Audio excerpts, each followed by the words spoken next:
Ngayong araw na ito mga pare, kayo pag-uusapan natin kung paano nga ba magpatakbo, magsimula at mag-grow on a basic sense ng food delivery business. Maraming beses na ako nagsasalita about this business kasi nandyan ako sa negosyo na yan for over 4 years na. And today, aalamin natin yung medyo mas malalim na dahilan or mga paraan para gawin at patakbuhin yung negosyo na yan. Ano ba yung mga dapat nating i-prepare, dapat nating isipin, dapat nating gawin, ano yung mga advantages, disadvantages. Dami ko na rin videos about that. Pero yung iba, baka madaanan ulit natin ngayon. At syempre, I will try to enlighten you kung ano nga ba yung mga dapat yung paghandaan talaga pag pumasok kayo sa ganitong klaseng negosyo. Yan ang dapat yung abangan sa buong webinar natin today.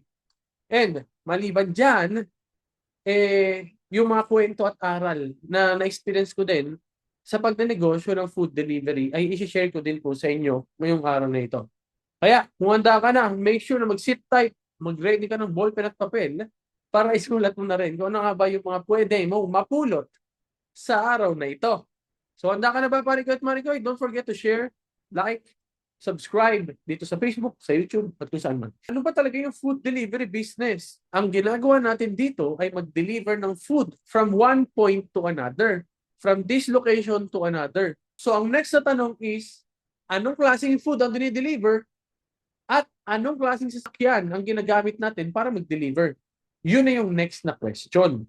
So, para sagutin yan, ang dinideliver talaga natin dito sa Kuko Express, kami sa Kuko Express, or sa food delivery business na ituturo ko sa inyo or share ko sa inyo, ay mga pagkain na luto na. Yung mga pagkain na ready to eat, kakainin na lang. So most probably, ito yung mga pagkain na galing sa restaurant, mga food cart, mga food stalls. So yun yung mga pagkain dinideliver natin sa negosyo na ito. Pero, ano nga ba yung gagamitin natin to transfer those goods from one point to another? Ang ginagamit natin yan usually ay motor. Sa food delivery, na ang target market natin ay restaurant businesses, mahirap kung gagamit ka ng sedan, ng L300, ng vans, ng trucks. Kasi for daily needs yan eh. So, ang kailangan lang natin yung mga kayang maghakot ng mga pagkain ng medyo mas maliliit. Imagine nyo na lang yung mga pagkain binibili nyo sa Jollibee, kahit pa yan ay pang 20 tao, kasya pa rin yan sa isang motor. So usually motor ang kailangan ihandang equipment. Maliban doon, ano pa nga ba yung mga kailangan nating ihandang equipment dito sa ganitong klaseng negosyo? Siyempre, maliban sa motor, kailangan din natin ng thermal bag para ma-secure natin yung mga food. Una sa lahat, ma-secure natin yung food mula saan? Sa mga hazards tulad ng alikabok, mga bato sa kalsada, maprotektahan natin yung maayos yan. Siyempre, maprotektahan din natin yung pagkain mula sa pagkatapon.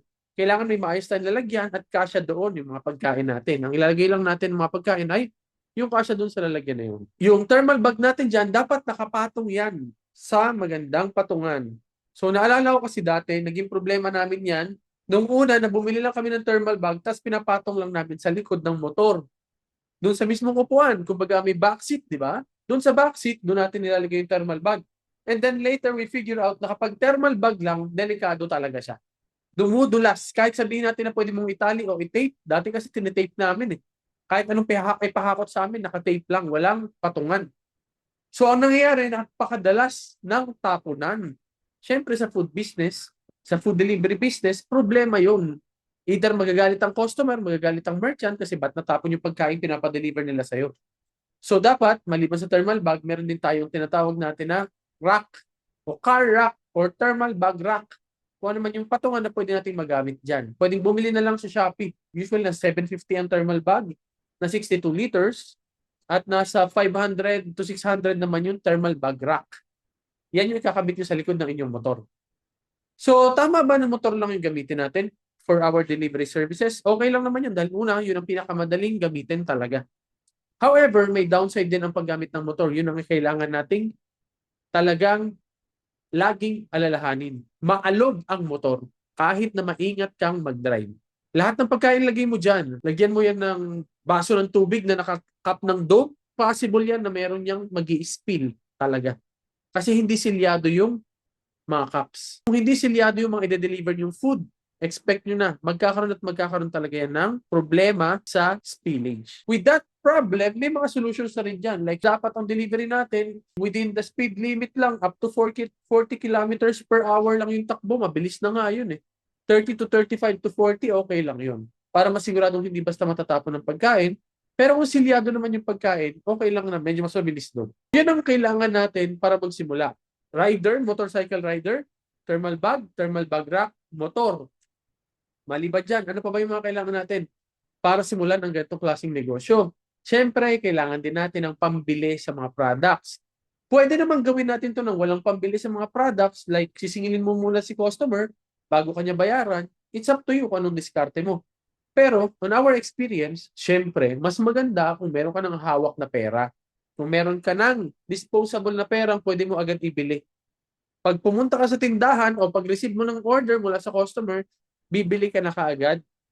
Doon sa lugar, para wala nang kailangan hintayin pa na payment si customer, masyadong hassle yun, dadami at babagal yung process mo, mas mabagal ang process, hindi siya magandang experience para sa customer. So always remember, magdala na agad kayo ng pera na panggastos. It's up to you kung magkano yun. Or it's up to you kung magkano yung threshold mo sa perang panggastos mo sa mga bibilhin mong pagkain para sa customer. So now, na-ready na tayo dyan. Ang next na kailangan mo dito ay cellphone with data, of course. Dahil yung cellphone with data and pang-call, ipang-contact mo yun sa customer mo. Pwedeng ang customer mo ay nasa Facebook or kung saan mo man sila na-contact. Kailangan mo ng means para makontak ang customer na siyang pagda-drop-offan mo ng mga binili mong products. Siyempre, kailangan din yung location mo. Tingnan natin, may signal ba sa lugar? Baka yung halos malaking parte ng lugar, walang signal. Hindi pwede yun, mahirap magnegosyo ng food delivery nang walang signal yung location. So, itry nyo na lang din alamin kung yung location nyo ba ay may signal. Isa pang problema na pwede nyo tingnan bago kayo mag-start sa location nyo is baka naman puro lubak ang daan. Kung may lubak, okay lang. Natural yun. Kahit dito sa akin may mga lubak ang location. Pero mind you ha, ang location namin dito sa Alfonso, napakaliit lang.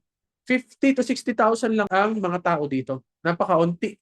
At first class municipality lang kami. Hindi kami city. May mga lugar na malubak, pero it's okay naman. Manageable naman siya. Pero kung ang mga daan sa inyo ay karamihan, talagang hindi sementado, most probably hindi magandang maging business, mga food delivery business dyan dahil mamumroblema ka sa mga matatapon na pagkain kung laging malubak. Pero ito nakakatuwa, ikwento ko lang ng konti kasi noong nagdi-deliver pa ako, noong mga panahon nagdi-deliver pa ako, meron kami mga dinideliver na malubak. May mga maputik, okay lang naman. Basta dahan-dahan ka lang. 90%, 95% naman ng daan dito ay maganda. Oh. Sabihin natin 99% na siguro, no? Maganda naman. Ang issue mo lang doon, pagka may mga lugar na walang ilaw. Yun, medyo nakakatakot mag-deliver doon. Magdadala ka ng food, hindi mo alam kung saan ka pupunta. First time mong dadaan doon, medyo mapapaisip ka kung gusto mo bang dumaan doon. Isa yan sa mga konting challenges na dadaanan nyo sa ganitong klaseng food delivery business, sa ganitong klaseng negosyo. Pero okay naman, buhay pa naman ako ngayon. Wala naman nangyaring masama sa akin, takot lang sa dilema, no? Pero natsyada pa rin, nagbayad yung customer mo para mag-deliver ka eh. So basically, yun yung mga kailangan nating ihanda pag tayo ay papasok sa food delivery business. So tingin nyo ba, meron kayo nun? Kailangan nyo lang ng delivery rider, kailangan nyo ng motor, kailangan may thermal bag, at kailangan syempre may patungan yung thermal bag. That's the best setup. Pero pwede ka naman kumuha ng kahoy, ilagay mo dyan, tapos itali mo sa likod ng motor mo, basta dapat may motor ka. Kapag wala kang motor, yun ang mahirap. Bike ka lang ba? Ibig sabihin sobrang limited lang ng reach na pwede mong gawin. Pero pwede pa rin. Doable naman. May mga naglalakad pa nga, di ba? So depende na sa inyo yun. Kung anong klaseng setup ang gusto nyo gawin sa inyong negosyo. Pero on a basic sense, ang food delivery business is just the process na bibili ka ng pagkain at i-deliver mo sa customer. Ganun lang siya kasimple. Wala kayong masyadong kailangan isipin. Wala kayong masyadong kailangan i-wonder kung paano ba siya ginagawa talaga. That's it. Pag may taga-deliver ka na, may bibilhan kang mga store, meron ka ng food delivery business. Ganun lang siya kasimple. Saan ba tayo pwede magsimula talaga after nating i-ready yung mga items na yun? Eto, mga pare ko yung kailangan natin gawin. Since food delivery business tayo, ang pinakamagandang gawin talaga dito ay makipag-partner tayo sa mga nagtitinda na mismo ng food. Yung mga nagluluto na at sila na mismo nagbebenta ng food or kahit nagde-deliver pa sila ngayon mismo ng food. Okay lang yun. I-partner nyo sila. Okay? So, bakit ka makikipag-partner sa mga food merchant? Kasi, more than the customer na nagpapabili sa Jollibee o kung saan mang mga restaurant, yung mga food merchant sa lugar ninyo, sila yung mas nangangailangan on a daily basis ng support pagdating sa delivery. Kaya ang next na tanong ko sa inyo, bago nyo pasukin ang negosyo na to, can you find at least 20 merchants sa lugar ninyo na pag tinanong mo, tingin nyo ay kailangan ng delivery service. Regardless kung may delivery na sila o wala. Bakit? Mamaya explain ko yun sa inyo. Basta siguraduhin ninyo na mayroong food business owners dyan sa lugar ninyo, at least 20 na nangangailangan ng serbisyo nyo pagdating sa deliveries. Kailangan nyo i-secure yan. Kung wala, medyo pangit yung location. Mahirap yun buuin. Ibig sabihin, sobrang konti ng market. Okay? So, bakit ka naman, ang next na tanong, bakit mo unahin ang mga food merchant versus yung mga regular na customer na sila yung bumibili ng food? Hindi ba mas marami naman to kaysa sa food merchants? Simple lang ang sagot. I-explain ko sa inyo mga parikoy. Mas madalas kailangan ng food merchants ang food delivery kaysa sa regular na customer. So, maiisip nyo na ang Kuko Express mostly, or ang food delivery business, without talking about Kuko Express na pala tayo dito, nandyan yung B2B at B2C. Kung pwede ka makipag-customer, pwede mo maging customer, ay negosyo din, at pwede mo rin maging customer ay tao, direktyong consumer o end consumer. Silang dalawa ang potential na client mo. However, sa tip ko na binibigay sa inyo today, bakit gusto ko na i-focus niyo yung mga merchant? Kasi nga sila yung everyday nangangailangan. At isa pa ito, isipin yung mabuti. Kung, example, ang budget mo lang, ang resources lang na meron ka ay oras, wala kang resources sa pera, laway lang ang meron ka. Kapag nag-reach out ka ng 1,000 na customer versus 1,000 na merchant, sino ang mas mataas ang potential na magpa-deliver sa iyo on the spot ngayon mismo? Mas mataas ang potential na magpa-deliver sa iyo on the spot, merchants. Kahit pa sabihin natin mas marami ang customer. Masyado naman yatang imposible mangyari yun, Chikoy. Papadeliver sila today. Hypothetically speaking, mas kailangan nila yan. Pag sinabi mo ngayon na, sir, baka may nagpapadeliver sa'yo, kailangan mo ng delivery, message mo lang ako, I can do that for you. Marami na po ako ng deliveran or nasa delivery business po ako ngayon, kaya po kayong tulungan kapag may kailangan po kayo pagdating sa delivery. And then, nasa isip na nila yon, at pag nag-post sila, may nagpa-deliver sa kanila, most probably, may isip ka niya kasi ikaw yung huli niyang kausap. Sa mga customer naman, pag-iisipan pa nila talaga yan. At kung ano-ano pa yung isipin nila na gusto nilang bilhin bago pa sila mag-reach out sa'yo. Pero let's assume na yung mga customer na yan ay pantay lang. Nakakuha ka ng 10 merchant at 10 customer na nagpa-deliver sa'yo today. Very good. Magandang start na yan. Ibig sabihin, may talaga nagpapa-deliver sa'yo. Ang next na tanong ko sa'yo, pare, Goy, sino ang potential na magpa-deliver ulit bukas? Sino ang mas mataas ang potential? Kung ikaw ay customer, nagpa-deliver ka ngayon, gaano kataas ang potential na magpapa-deliver ka ulit bukas? Mababa yan sa consumer. Mataas yan sa food merchant. Dahil natuwa sila sa yung kahapon, possible na mag-promote ulit sila ngayon at pwede ka ulit batuhan ng delivery today. Mas mataas pa rin ang percentage na yung merchant magpapa-deliver ulit bukas. Kasi sila, negosyo at kabuhayan nila ang delivery. Gets? That's why, sa ganitong business, mas maganda na i-focus mo ang food merchant muna, lalo kung konti lang ang budget mo. Pero kung nandito tayo sa side ng customer, medyo kailangan mo na sobrang daming effort para lang may magpa-deliver sa'yo ng paulit-ulit. Napakahirap gawin. Diba? So, yan yung magandang target market. So, alam na natin ngayon kung ano mga kailangan bago mag-start at alam na rin natin kung ano yung target market. Actually, ganun lang yun. All you have to do is figure out kung paano mo sila masaserve ng paulit-ulit. Kung paano mo mapapabilis, mapapaganda, mapapadali ang serbisyong ino-offer mo sa kanila. Paano ka magiging valuable partner para sa mga food merchant? At paano ka naman magiging valuable na delivery man dun sa mga customers?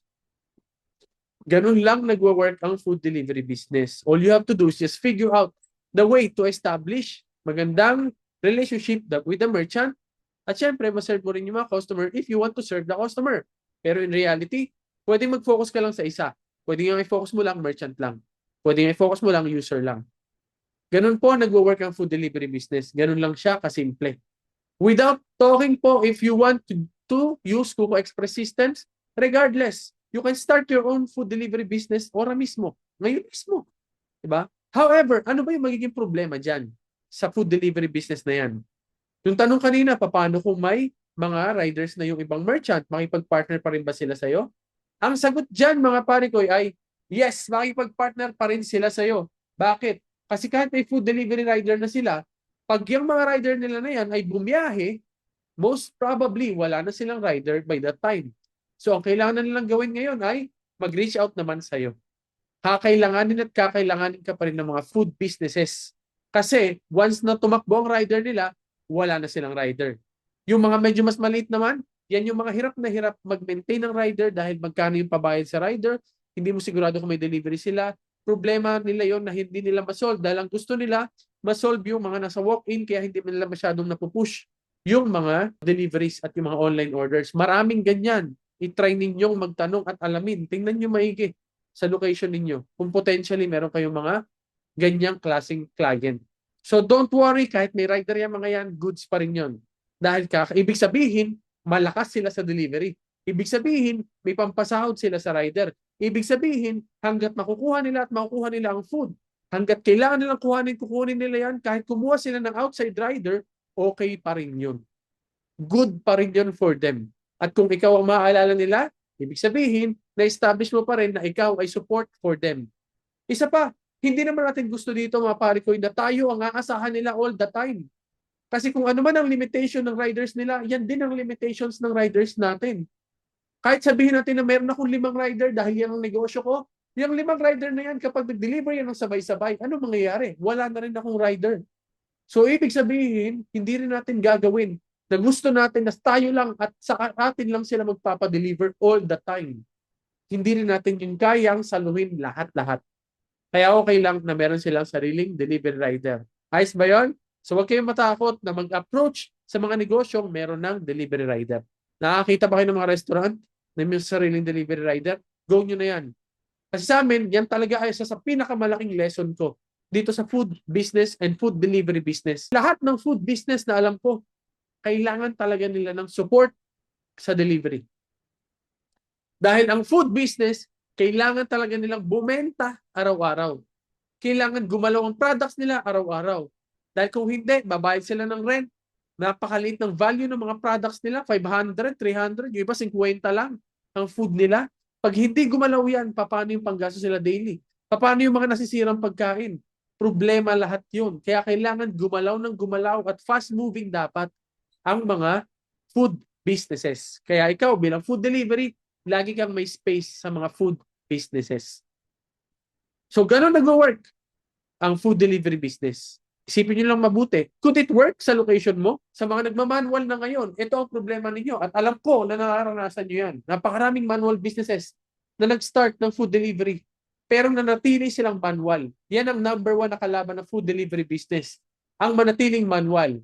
Dahil napakamahal at milyon-milyon ang kailangan mong gastusin para magpagawa ng application. Ayaw mong maniwala sa akin, itry mo mag-hire ng isang senior developer para ipaggawa ka ng application. Maliban sa paghihintayin ka niya ng 1 taon para may 1.2 million siya, hindi ka pa sigurado kung yun na lang ba talaga yun dapat mong bayaran sa kanya. Try mo lang din. Siyempre, may bayad ang kada modification dyan. Kada changes, kada tawag mo sa support, may bayad yan. Babayad ka ng white label, yun siguro ang pinakamagandang solusyon dahil pamura na ng pamura. Ang issue mo na sa white label, kung anong pinrovide nila, yun lang yun. Hindi ka pwede mag-inarte. No? So may mga kanya-kanyang problema ang lahat ng stages na yan. So depende na sa'yo kung saan ka lulugar. Aling system ang kailangan mo.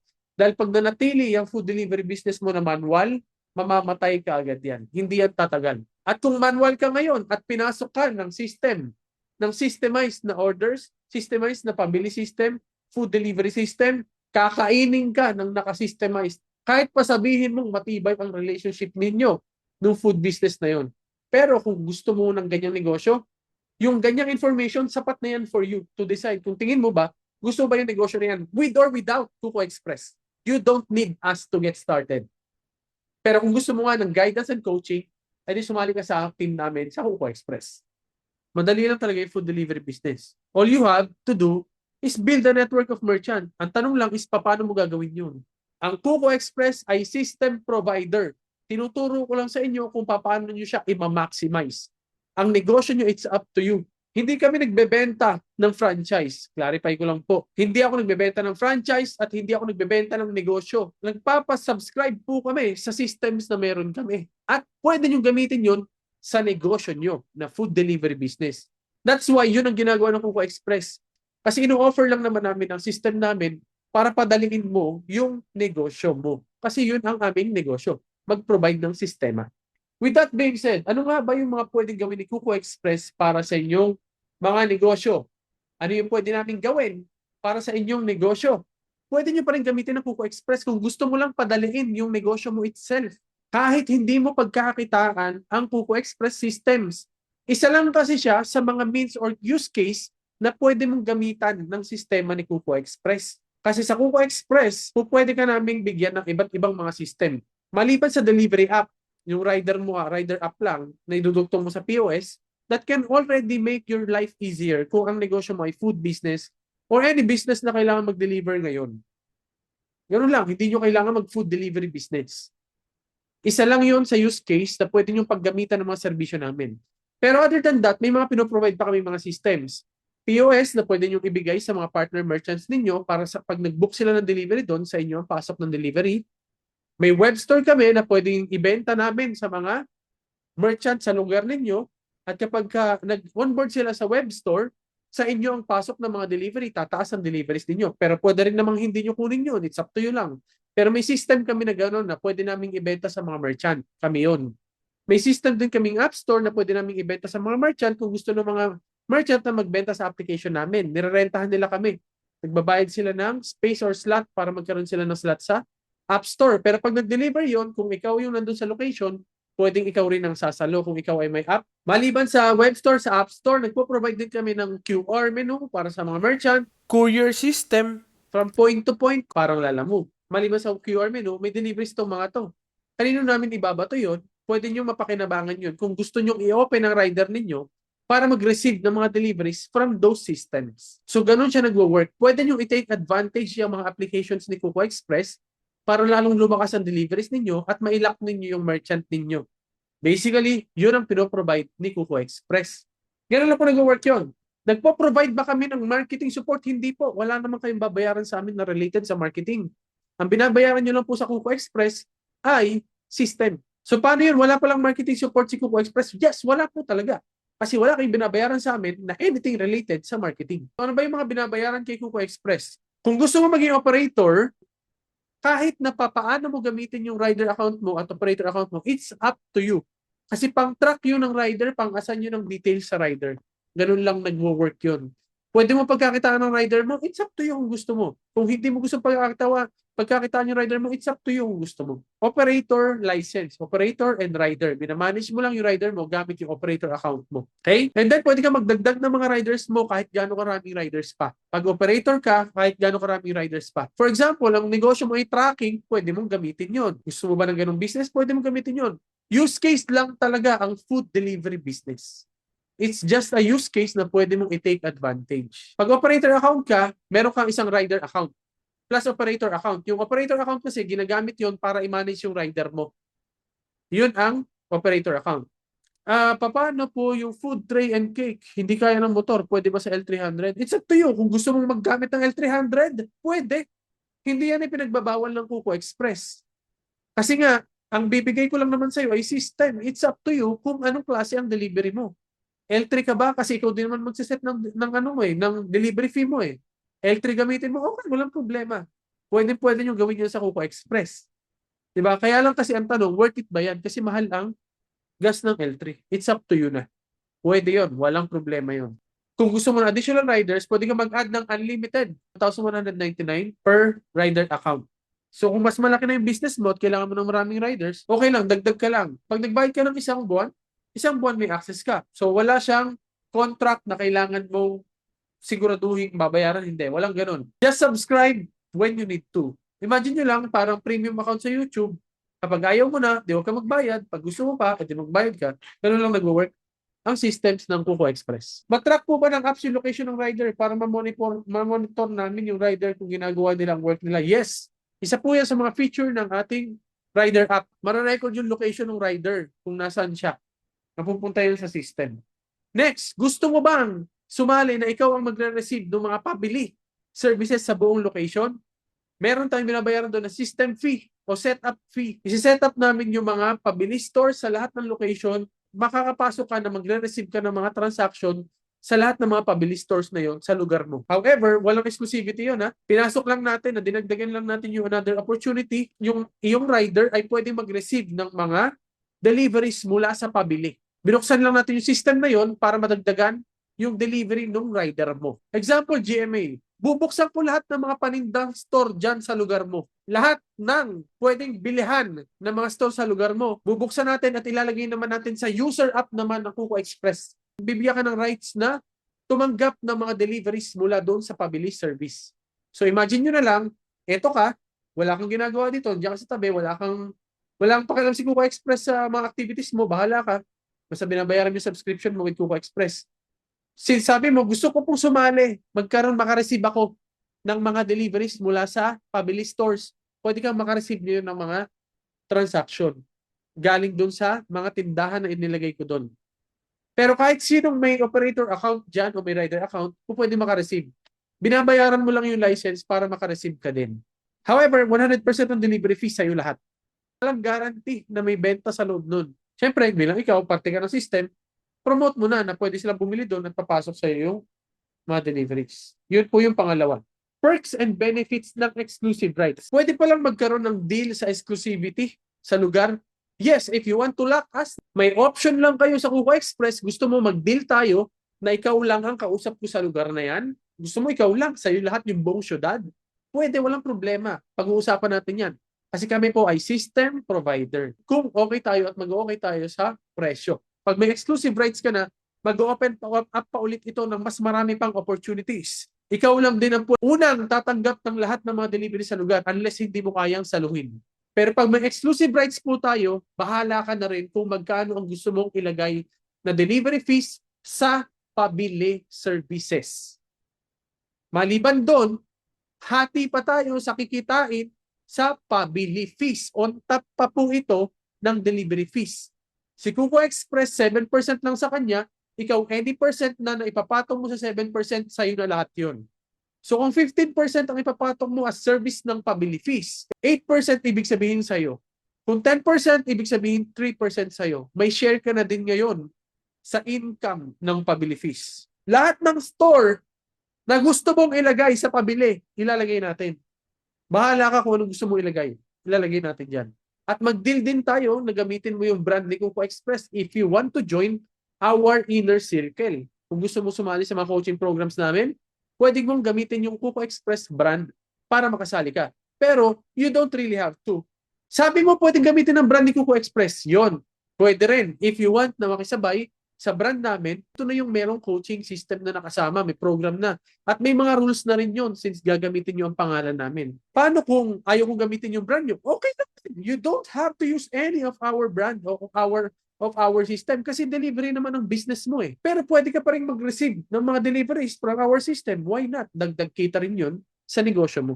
Since gagamitin nyo lang din naman ng brand namin, i-coach na rin kita at tuturuan na rin kita kung paano magagawin yung negosyo. Pero it's up to you pa rin kung gusto mo bang gamitin or gayahin ang mga ginagawa namin inside Kuko Express. It's up to you. Yung coaching program, nakafocus yun sa food delivery business. Tuturuan lang namin kayo paano mag-food delivery. Pero kung gusto nyo naman exclusive lang, pero hindi branding ko kung gagamitin, okay ba yun? Yes, pwede po yun. Wala nga lang kasama coaching yun. I-hire mo na lang ako kung kailangan mo ng coaching. Ganun siya nag-work. Sino magde-decide kung paano nyo i-manage ang inyong negosyo? Kayo po. Hindi po ako. Magbibigay lang ako sa inyo ng mga tips sa coaching program. Pero kayo pa rin ang bahala dyan. Gusto mo magbukas ng Sunday? Bahala ka. Ayaw mo magbukas ng Sunday? Bahala ka. Gusto mo bukas ka ng madaling araw? Bahala ka. It's up to you. Kasi negosyo nyo yan, hindi ko yan negosyo. Nagpo-provide lang ako ng tools na pwede mong gamitin for your business. Nagpo-provide lang ako ng training and coaching support ng libre. Okay, libre for this batch. Baka yung masusunod na batch, singilin ko na yan per oras. No? Pero this batch kasi, tinuturuan ko talaga sila kung paano maggawa, paano paandarin yung negosyo. So yung mga deeper strategies, na pinag-aaral namin yan sa loob. Hindi ko negosyo ang mag-deliver. Kayo po ang may negosyong ganun. Ang negosyo ko ay mag-provide ng system na magpapadali sa delivery mo. So gumagawa lang kami ng systems na makakatulong sa inyo para mapalakas yung delivery business ninyo. Para mapadali, maging mas smooth at ma-secure ninyo yung future ng negosyo. Bahala kung paano mo gamitin. Magtitip ako sa'yo, magbibigay ako ng coaching, may advice ako sa'yo. It's up to you pa rin kung gusto mong execute o hindi. Nasa sa'yo yun. Maliban lang kung gagamitin mo ang brand ni Kuko Express, may mga konting rules na kailangan sundin. Siyempre, may kailangan tayong pangalagaan pangalan kapag ginamit ninyo ang pangalan ng Kuko Express. So, yan ang mga tips ko sa inyo kung paano nga ba simulan at ano yung mga magandang i-consider sa pagtatayo ng food delivery business. Hopefully, pare ko, yan nakatulong ko sa iyo. At kung gusto mo simulan yan, i-message mo naman sa akin dito sa comment section sa baba para makita ko ang journey mo. At syempre, update mo na rin ako. At mag-join ka na rin sa Koi Founders Club. Dito sa Koi Founders Club, nagtutulungan tayo dito, mag-share ng mga ideas. Binibuild ko itong grupo na to para talaga magkaroon tayo ng chance to connect, to flourish, and to collaborate with each other. Ako nga pala si Chicoy Gonzalez, ang founder ng Kuko Express. Hopefully, magkita po tayo sa mga susunod na video vlogs. Bye!